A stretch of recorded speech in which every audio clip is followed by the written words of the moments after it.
Hello and welcome to the Magical Midlife Podcast, where you get a refreshing, uplifting and optimistic perspective on life in your 40s and 50s. I'm your host, Lindsay de Swart, and I'm delighted that you've joined us here today, so let's jump right in.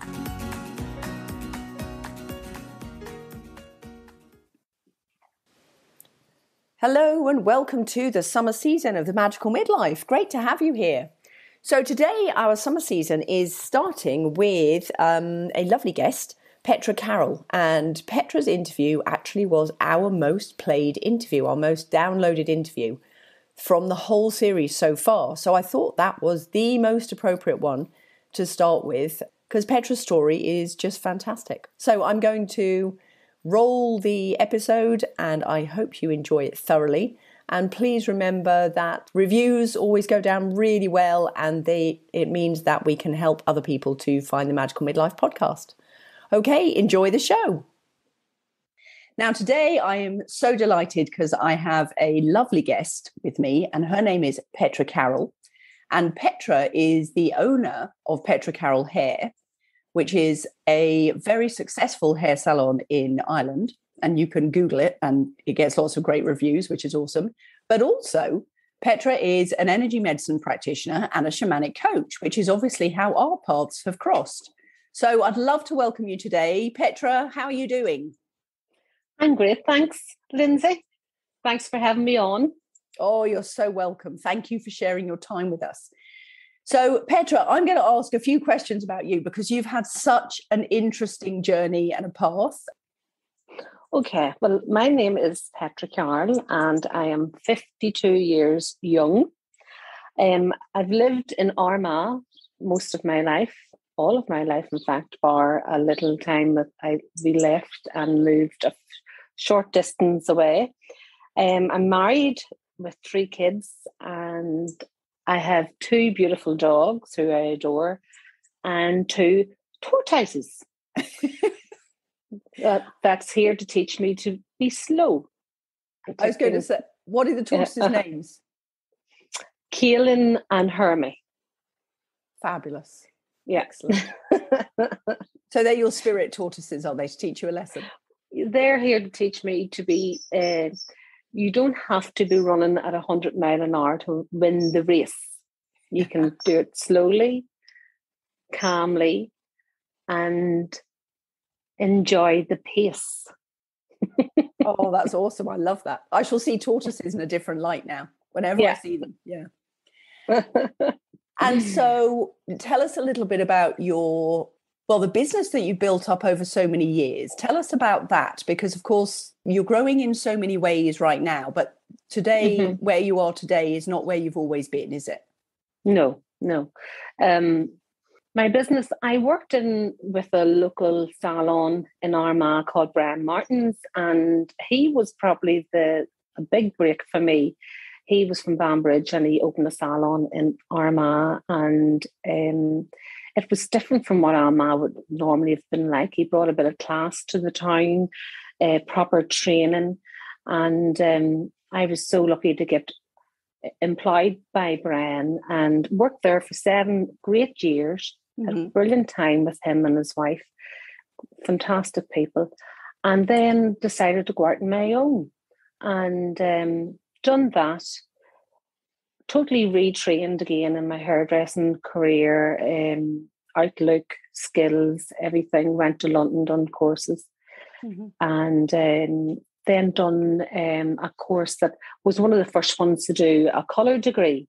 And it's very scientifically about the knowledge of the hair, the chemical breakdown of the hair, everything you need to do and know about hair so you can colour it confidently. And that again, after that, my business just took off. I couldn't control it. It was like, wow, everyone, word of mouth, small town and everything else. So there's, plenty of bums on seats sort of thing. And worked away there, had 2 kids in the meantime, running, working 5 days a week, maybe 9 to 6, 3 of them days, and 9 to 9, 2 of them days. So it was full on. Yeah. Worked up to the day both my first two older kids were born, left and had them end up with sections and back to work within a fortnight. Absolutely madness when I think back. But that was the energy that it was driving me at the time. And became very, very successful, very blessed with great staff and great local support. And the business just grew. My staff that I had then, I still have, and we evolved together. They grew up with me, and we've had young ones coming on, trained them.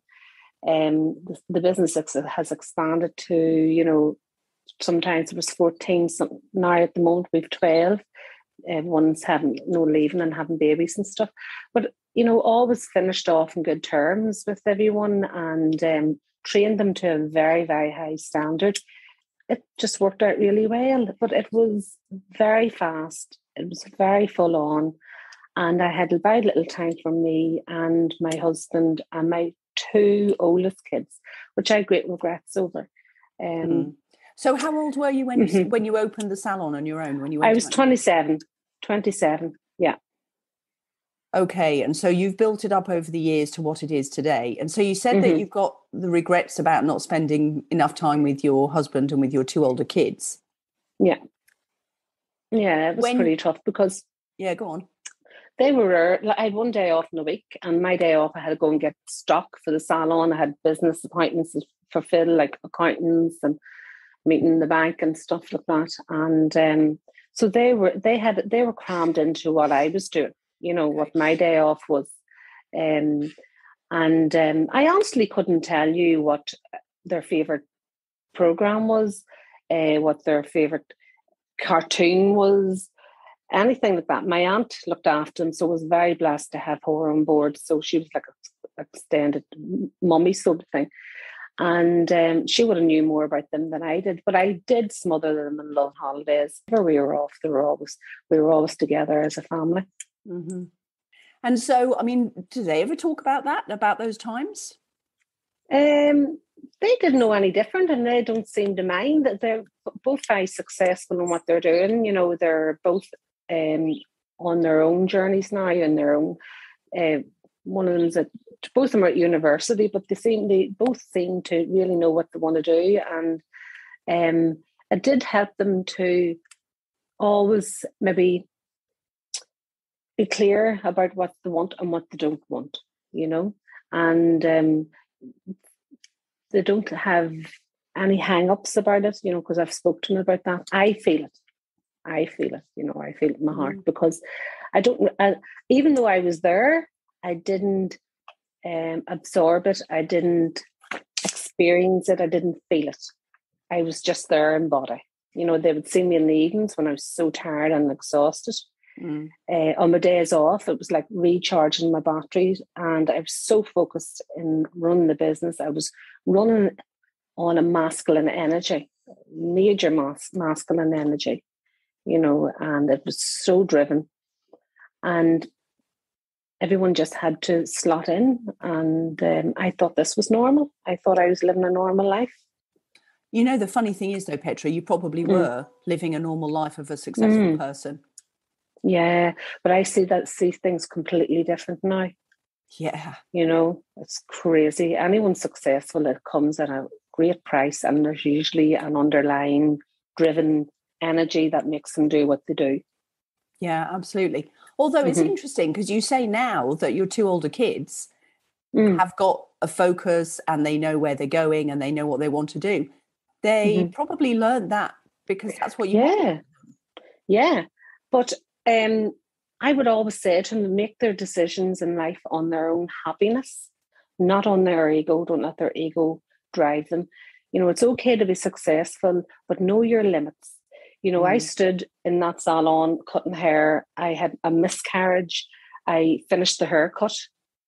Crazy things like that. Yeah. That you just don't do. Because I was that much in my head. Yeah. I controlled my body. I made my body do what my head seemed fit to do. And I wouldn't even allow my body the peace and quiet to let go of something, crazy things like that. I wouldn't want that for my kids.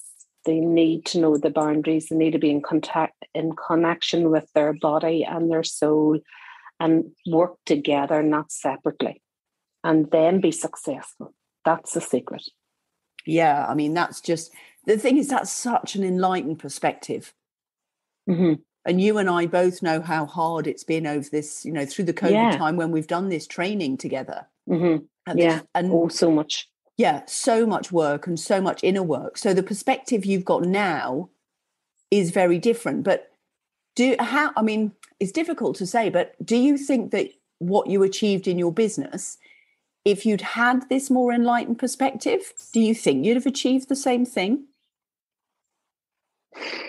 And I mean, that's guesswork, so I don't know. No, definitely not. There's no way I would have. I wouldn't have driven myself as hard as I did physically.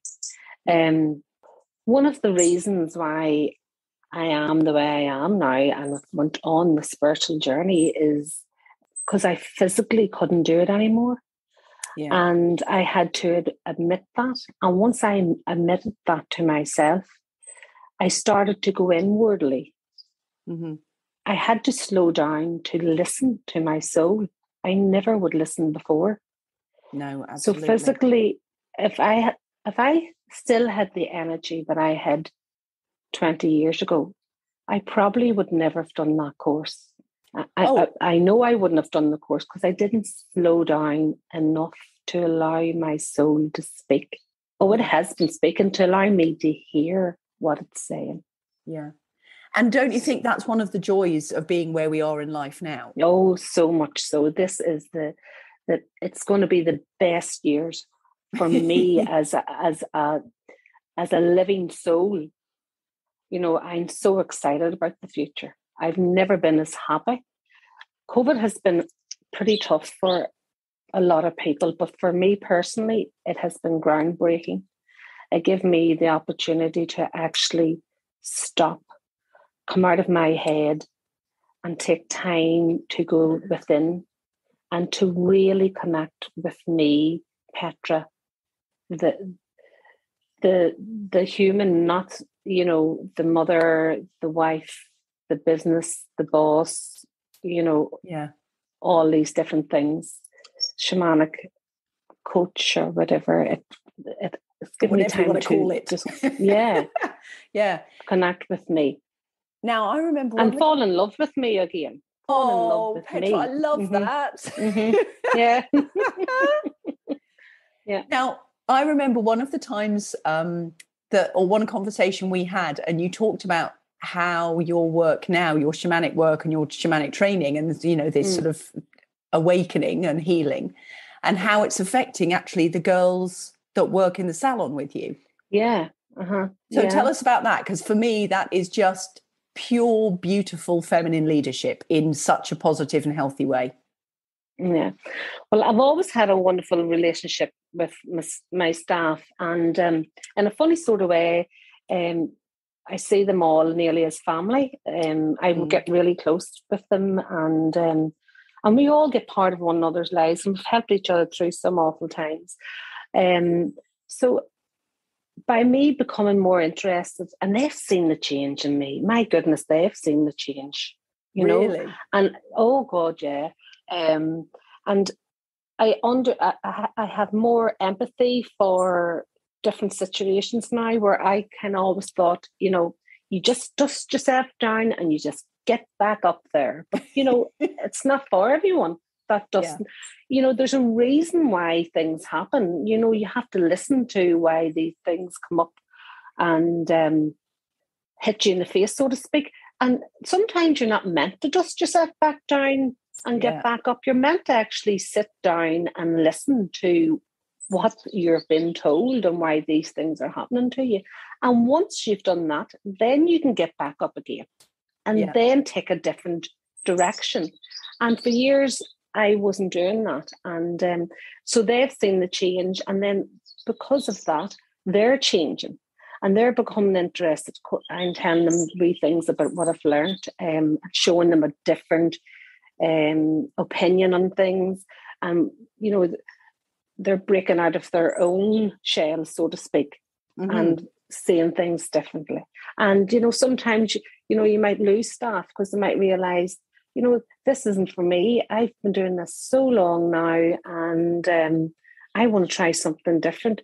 And that's fine. That's wonderful, because I have the confidence now that I can do it, they can do it. And not everyone has to be on the same road for their whole entire journey. It's knowledge is power, so to speak. Experiences is even more so. So, and experience gives you a taste for life. But if you keep eating and tasting the same old, you become bored, fed up, heavy, dull. Yeah.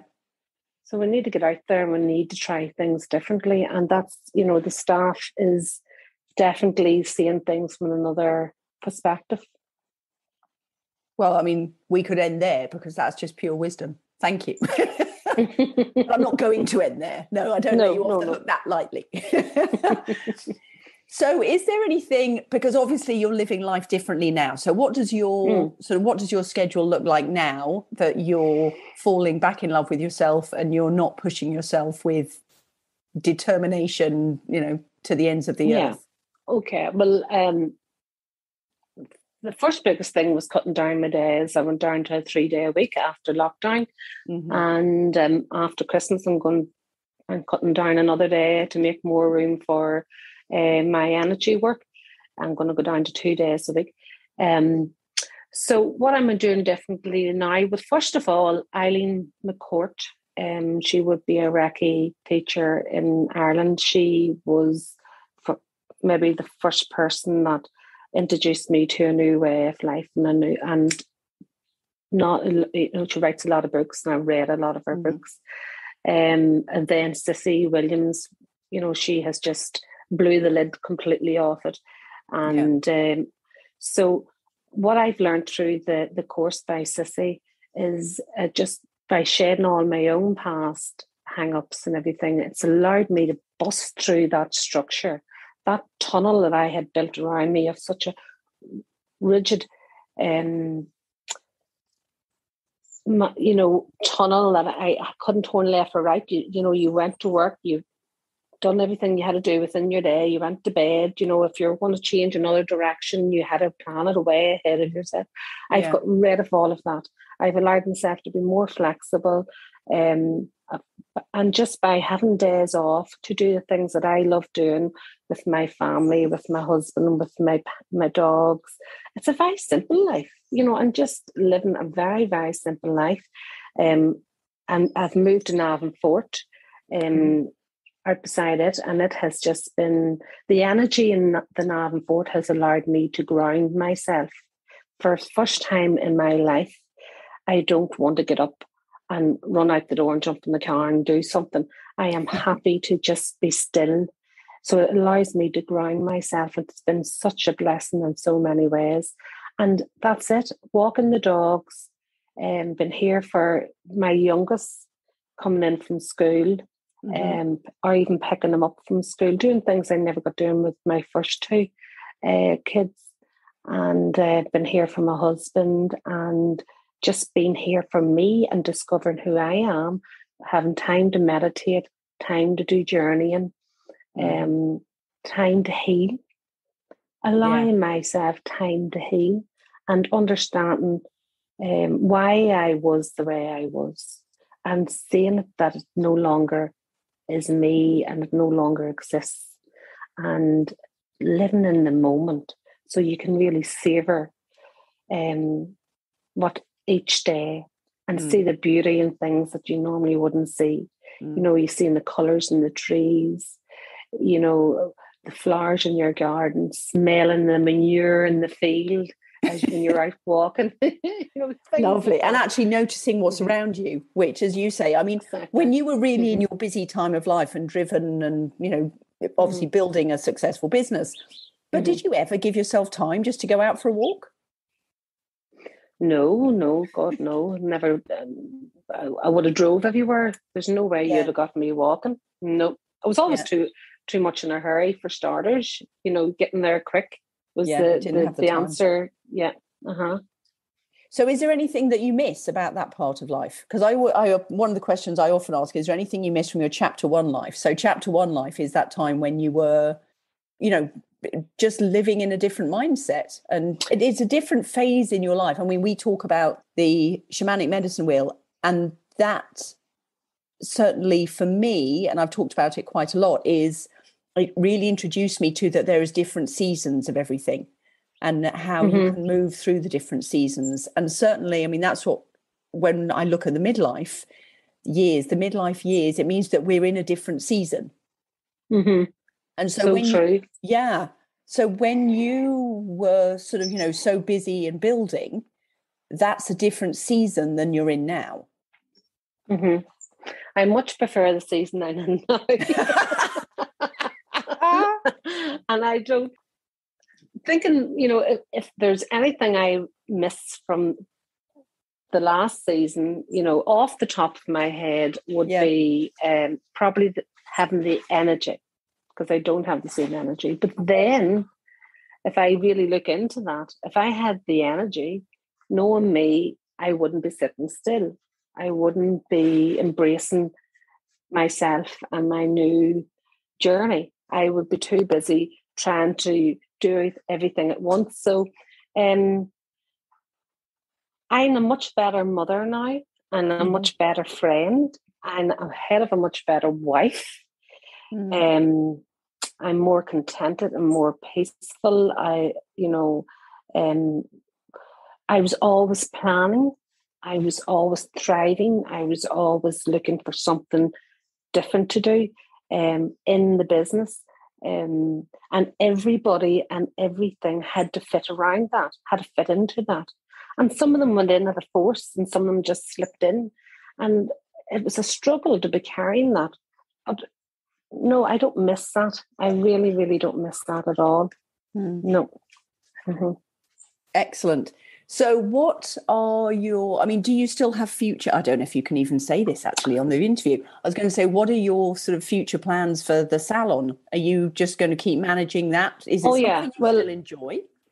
Oh, yeah. Well, I'm going to continue working there 2 days a week. I'm very, very blessed to have my niece working alongside of me, and another little member of staff. She's an amazing young girl. So what I've done is delegated responsibility in different areas. I'm still doing the training. I'll still be training the staff. Yeah. The cuts and stuff, and a bit of what I do, my spiritual journey and what I've learned. I've always, be writing that off in conversations as well. And so they're learning on both aspects, the skills and just different ideas about how to see things, the NLP and stuff like that.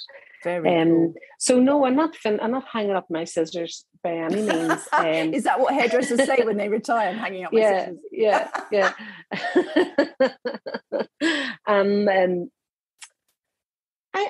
I don't want to plan, because that's too much getting into the controlling aspect of my personality, who I've tried to let go of.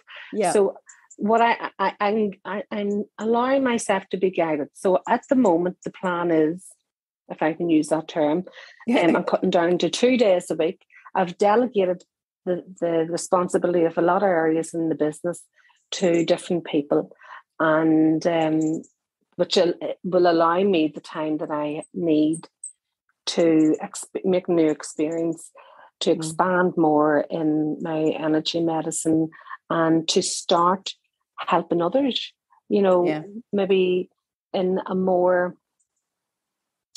it doesn't even have to be local field, just a broader field of, and allowing that time in the week to allow Spirit to bring through who he thinks that I could maybe help on their journey. Yeah. So fantastic. I'm just making room for that. Okay. Further down the line, the business, who's to say? Fair enough. So I love the Mm-hmm. fact that you just said, I've got to make room for that. Mm-hmm. Because on a very practical level, people say, well, I want something new or I want to change something. But as you just said, unless you've got the space for that to happen, it just Mm-hmm. comes in as more. And when it just comes in Yeah, as more and more, that's just more stress. So you don't even have the time or the awareness to enjoy the new experience. so true. And there's also another way of looking at that. And I'm just at that stage that I'm very blessed that I can do that.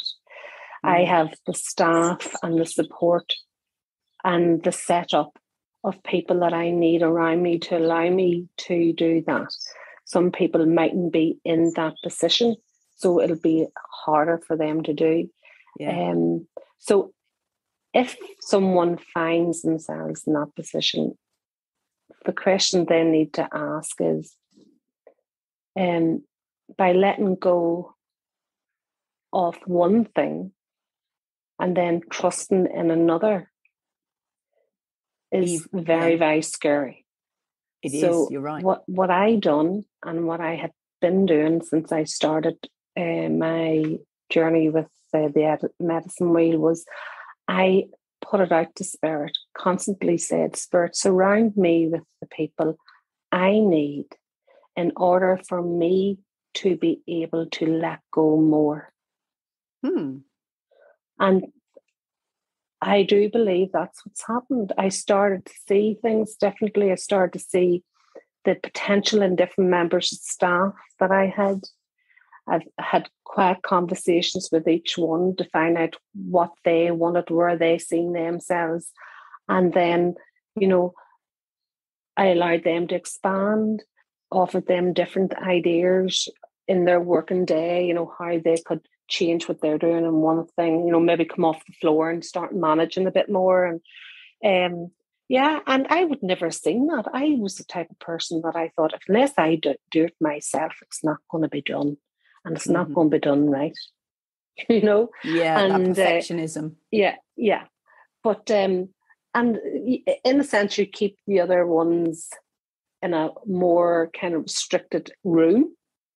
When you bust down them doors and allow them to spread their wings, sort of thing, and they love it then. They're, because they've become fed up and complacent doing the same old. So you're giving them something different to get their teeth into.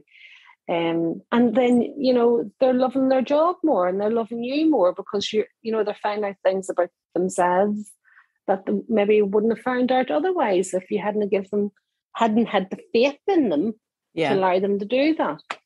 So, and that's just how I done it. That's as simple as that. I asked Spirit to surround me with the people I needed to in my life to allow me to let go of the structure that I had made so that I could be of service to him in a more spiritual way. Yeah. And that's how it just, and it just kind of happened wee bit by, just by bit. And wee ideas would come into my head or somebody would just pop in and it's trusting in those synchronicities too, isn't it? Because people do really just show up. Yeah. And some of them are there, but you haven't taken the blinkers off because you haven't asked for that support. You haven't asked for that guidance. You just need to ask. You really, really just need to ask, whether it's your angels or spirit or universe, whatever appeals to you. If you ask for the support and the guidance, they will come. They will, yeah. Yeah, absolutely. But you've also got to allow yourself the space and the quiet, actually, so that you can listen and receive that guidance. Those. So how does that guidance come into you? Is it a feeling? Is it a voice? Is it, a sort of a piece of paper flying under your nose? What is it for you? It's like a rush of love that comes up from my heart, up through my throat, and comes out in my mouth. And it might come to me. Honestly, that's how it works. It might come. I could be with someone and having a conversation with them, And then an idea will just pop into my head and I'll get a rush of excitement from my heart chakra. And before I know it, it's out of my mouth and I'm saying, have you ever thought of this? Or what, would you like to do that? And that's it.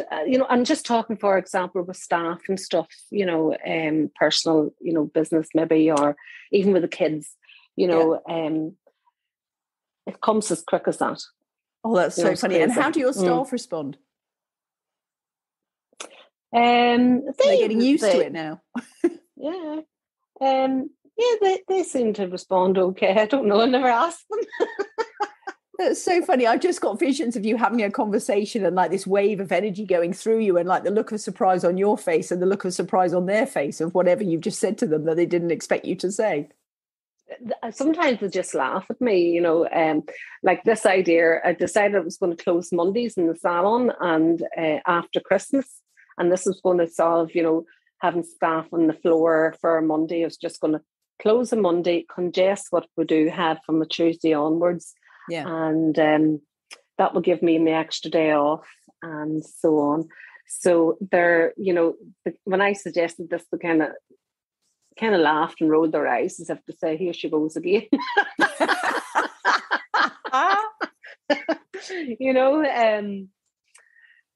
Here she goes again, another one of these great ideas. So fantastic. But isn't that the leadership role that you've stepped into? Yeah. I know I would never have felt that I was a great. I never had a business plan, Lindsay. I just always went on what felt good with it. I always said I had a great gut instinct, but now in my spiritual journey, I know that's it's a whole different thing. You've been guided. Yeah. And there's times people say, why don't you do this and do that? And I just wouldn't do it because it didn't sit well with me. I didn't know why. And later on down the line, I would have heard different things happen and think, God, wasn't I glad I didn't do that? I've always been very, very well guided. I've always had a very tight spiritual family around me, constantly guiding me. Even as a child, I always walked the fields with my dogs, and I was aware of the dogs was there, but I was always aware of something else been there, something bigger than me. I always felt a presence. And now I know that, it's your spiritual family, it's your guardian angel, it changes and evolves different stages of your life, who will be around you at different times. So I've been very, very blessed. Very blessed. Very blessed. So as a successful entrepreneur, what would your advice be? Because everybody talks about menopause and, all the rest of it, the blah blahs about midlife. And yes, fine, it's all important, but it's not what it's all about. Because I certainly am really learning from everybody that I'm talking to on the podcast, and obviously living it myself, that you open up to a new phase of your life. So if you had some advice for other women who've been successful in their careers and are maybe getting to this stage where they're noticing their energy's changing and they're noticing that something is changing, but they don't quite know, what on earth's going on.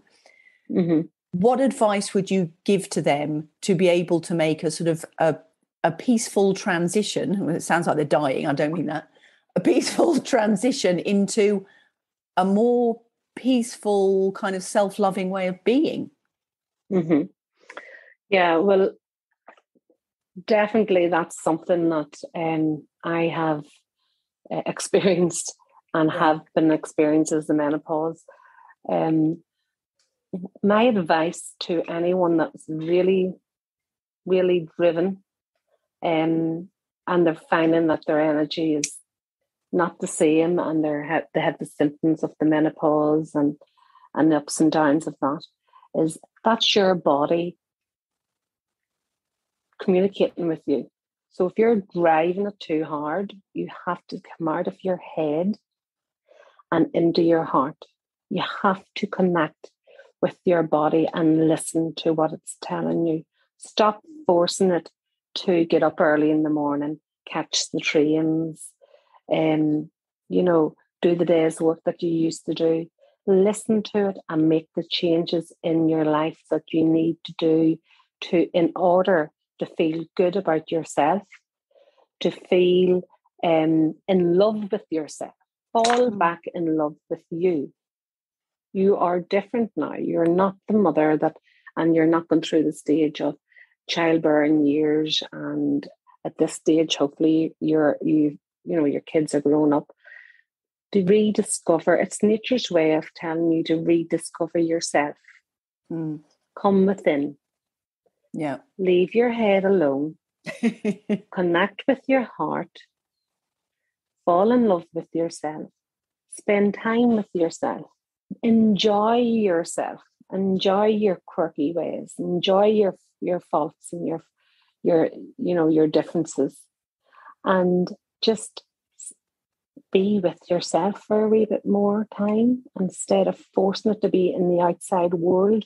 This is the time for going within, rediscovering, and then rebirthing. Beautiful. You're coming into something new.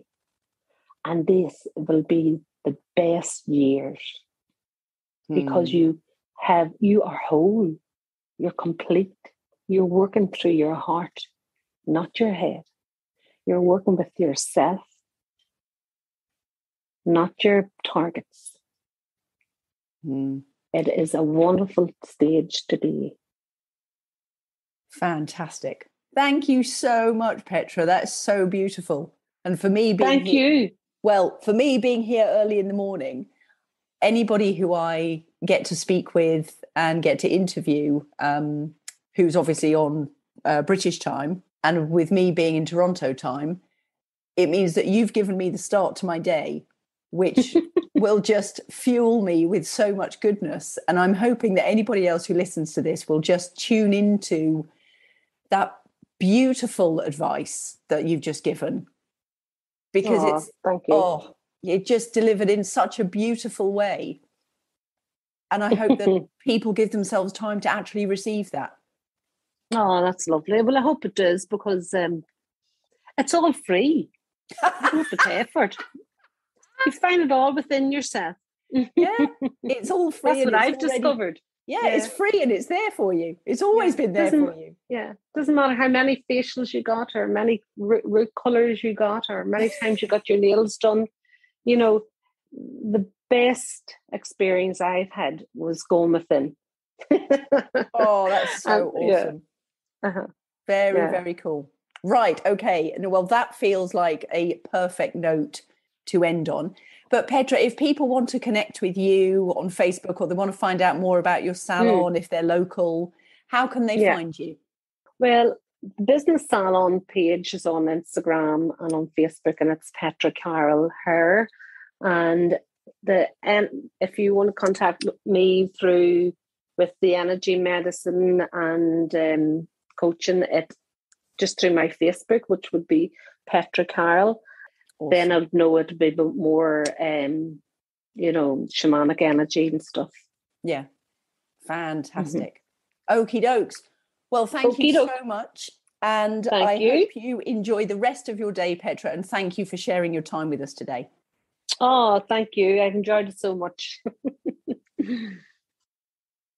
Thanks for listening to today's episode. If you've enjoyed the conversation, please come and leave a review. If you go to the Apple Podcasts app and scroll down to the bottom of the podcast page, and then you'll find the ratings and review section. Please invite your friends to come and listen by sharing the link. And you can join the conversation and let me know who you'd like to hear interviewed and what topics you'd like discussed over at Facebook on the Magical Midlife group. You can also find me on Instagram at Lindsay de Swart, where the conversation will also continue. I can't wait to see you on the next episode. And once again, keep living your magical midlife.